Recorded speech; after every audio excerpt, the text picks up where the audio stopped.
samarpa more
suping rasa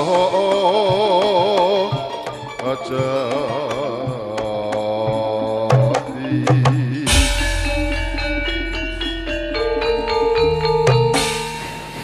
Yen anakku Kipati Timur Laut kang sira mahas ing sesampun nenepi ing budi nyuwun marang Gusti Kang Maha Agung ing ujub negara Jeng Timur dadi negara kang gemah repah loh jinawi. Ger bakal keturutan apa sing mok jangka nanging ana sarate. Waton kowe bisa nggarwa putri Nawang Wulan saka ing Dahana Mulat. Sira bakal kelakon panjang kahmu. Cukup semono Timur Laut.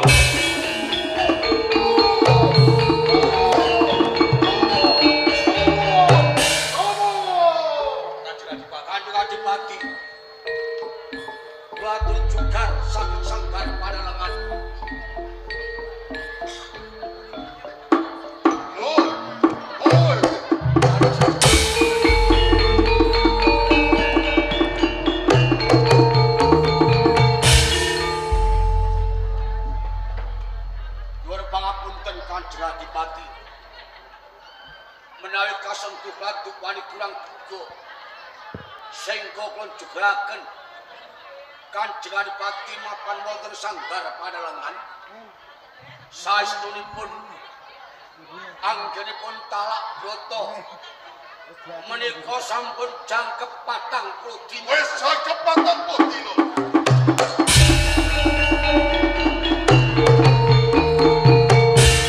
Sing gedhe pangapuran uti.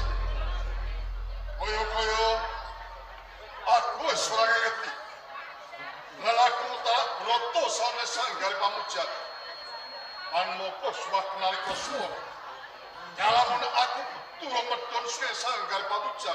Kalamun aku durung entuk wangsite Gusti Akor Jagat. Duh Kanjeng Adipati Timur Laut. Sasampunipun mapan wonten sanggar Padalangan ngenengke rasa punapa sampun pikantuk wangsit saking Gusti Kang Lar Jagat. Kabeh enduk pamujimu panggayaku lakon enduk pasti Gusti Akor Jagat Raiji. Ing negara Cung Timur bisa mah ripat Cinawi. Murah sandang lakuko. Panjenengan bisa ngayomi. Ngayomi kabeh para kawula mring Kabupaten Cung Timur. Alam. Kalau panjenengan bisa mundut sampeyan karo. Ora liya kang aran Nawang Bulan.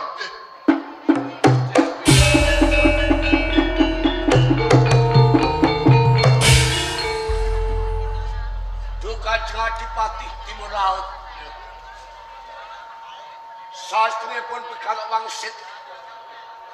Anggal mengasta pedang pangwasa wonten ing Kabupaten Cung Timur. Katon kengkar kendar pindha kencana wisaga. Kalampah garwa dateng ratu saking Dalamula. Bener ora klewer. Menika mawantu-wantu saking para kawula. Namung setunggal keteranganipun jumeneng Adipati wonten ing Cung Timur. Yo kenapa kare serendut dening para puceran?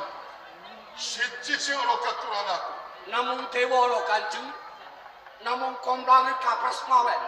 Menika dereng wonten pangembaning para kawula ing Kabupaten Cung Timur. Apa bener? Kanjeng Adipati Timur Laut.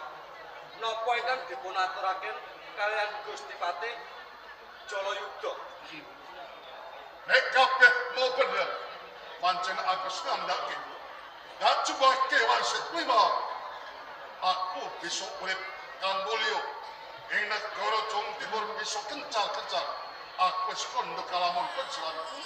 Bisa mundhut sawening wanita kang aran Nawang Bulan saka ing Gapura Bulan. Mula kanthi kuwi. Yen pancen kabeh kowe para sarujo ngepengake aku duwe karwa. Ayo kira Eret aku muka, mereka tunda rumah, dan semua melamar. Ada tunggu, soalnya saya akan Adipati.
Prajurit, bektimu kabeh marang panjenenganing sun tak tampa. Ning puja pangituning sun benggal ditampani ya prajurit. Sanget ing pamudi mugi andados jejimat boten katalumpen ingkang abdi ngaturaken sungkem pangapunten kula. Tak tampa puja pujining sun benggal ditampani ya prajurit toples. Ngenani babakan anggon njaga katentreman ana ing Praja Danamulat. Nek ya ora nalangan Swidyaka para prajurit kabeh. Kula kinten sedaya boten wonten alangan setunggal punapa. Kaya mangkono lungguh kang penak ya prajurit toples. Wis wonten dawuh.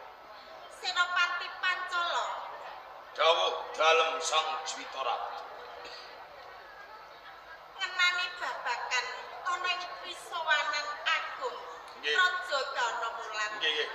Panjenengan sun kepengin mangerteni ombak-umbule ana ing gone negara Danamulat Senopati Pancala. Sang Jwitaratu nawang wulan.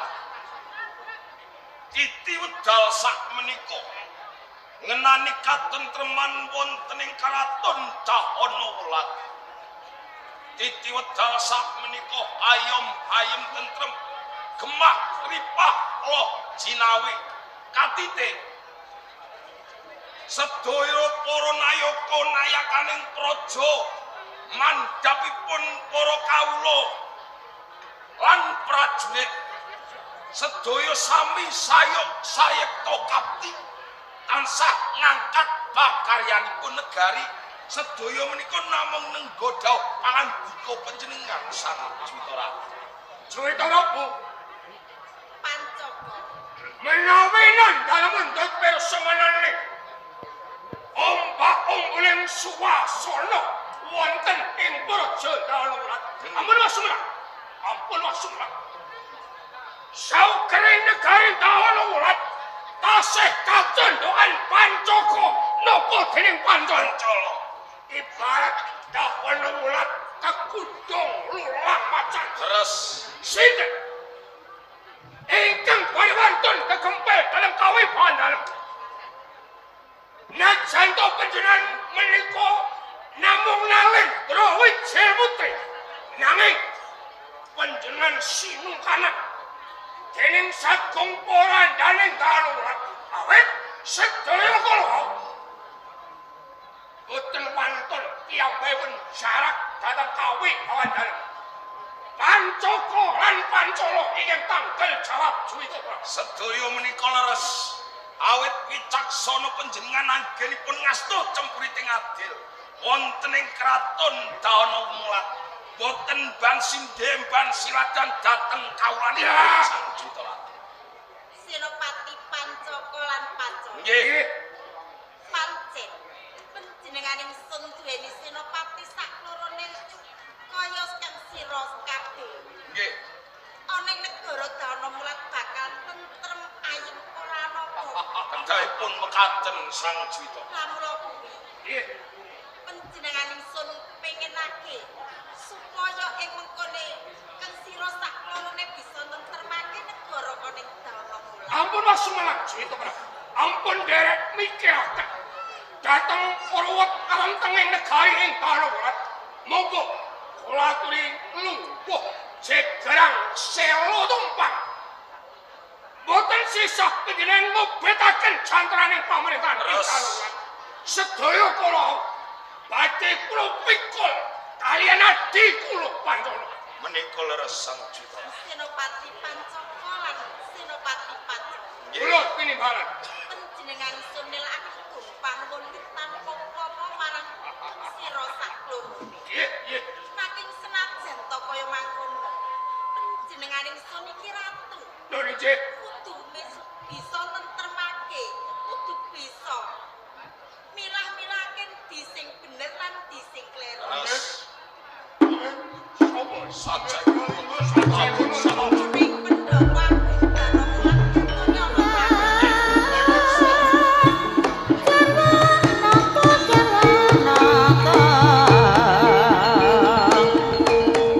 Kami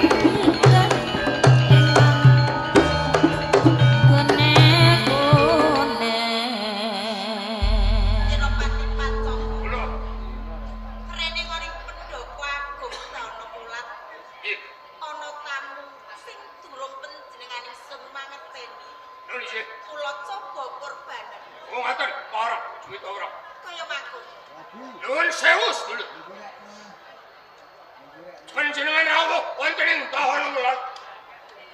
Mlebet wonten ing pendapi agung negari dahana wulan.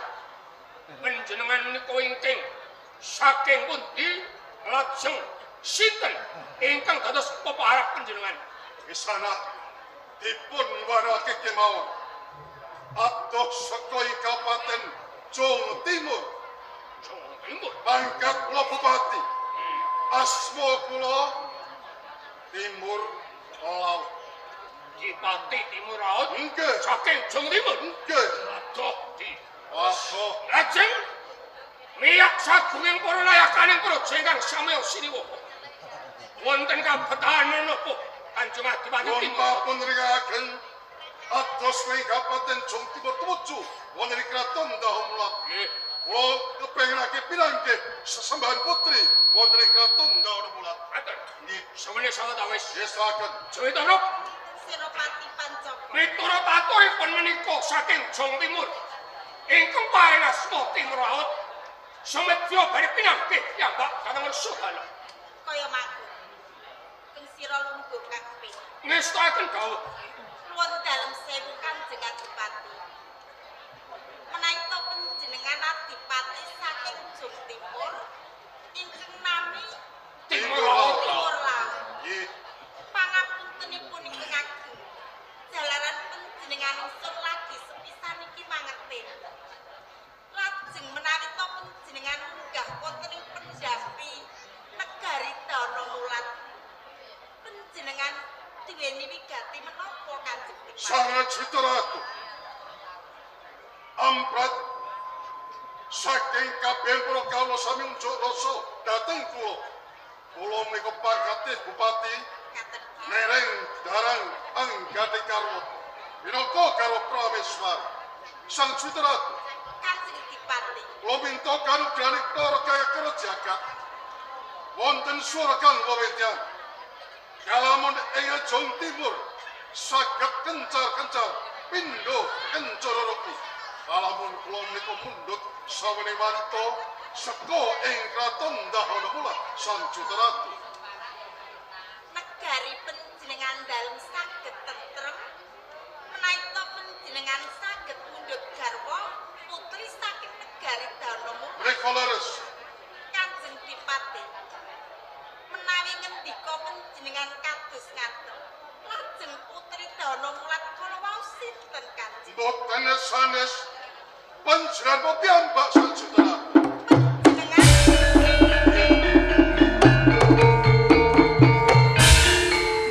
Kanjeng Adipati. Menawi to munggah panjenengan wonten ing pendapi Danamulat. Namung panjenengan dalem badhe nglamar marang panjenengan ingsun. Nggih.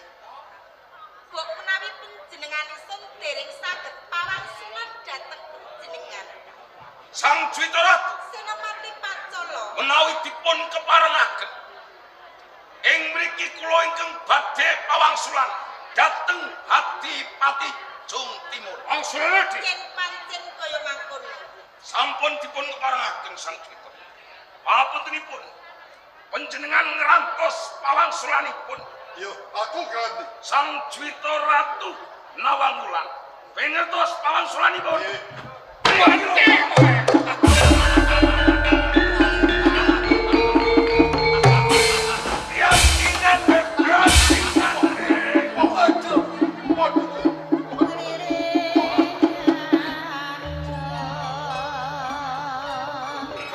Senopati Pancaka.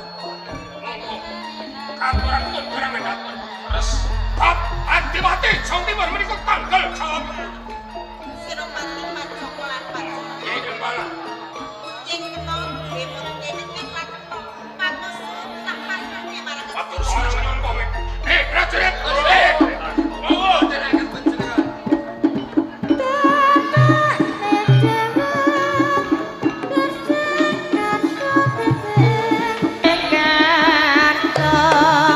Rama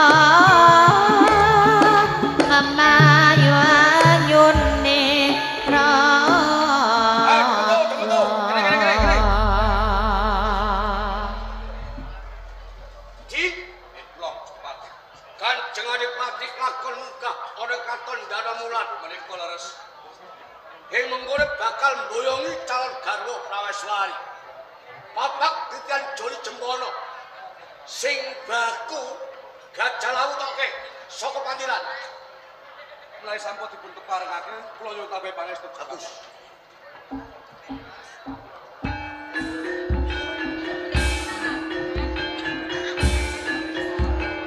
Sakendra Tamtama. Syoko Makaryo. Resti Sanjoto. Ganti. Lumaksana kita. Tantyo.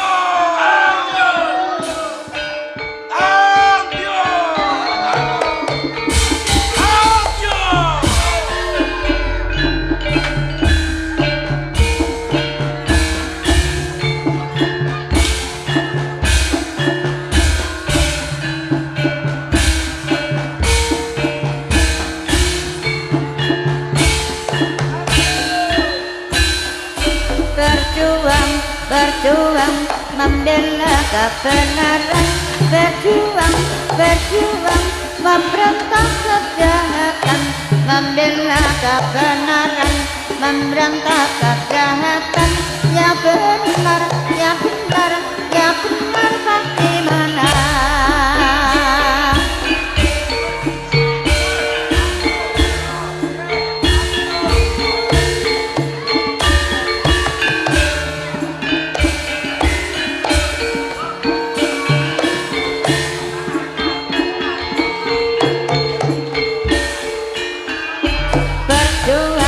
Berjuang membela kebenaran, berjuang memberontak kejahatan, membela kebenaran, memberontak kejahatan.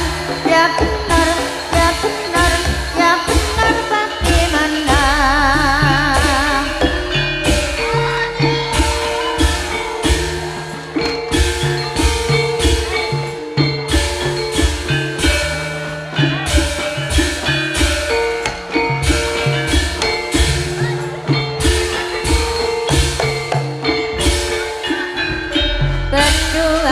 Berjuang membela kebenaran, berjuang memberontak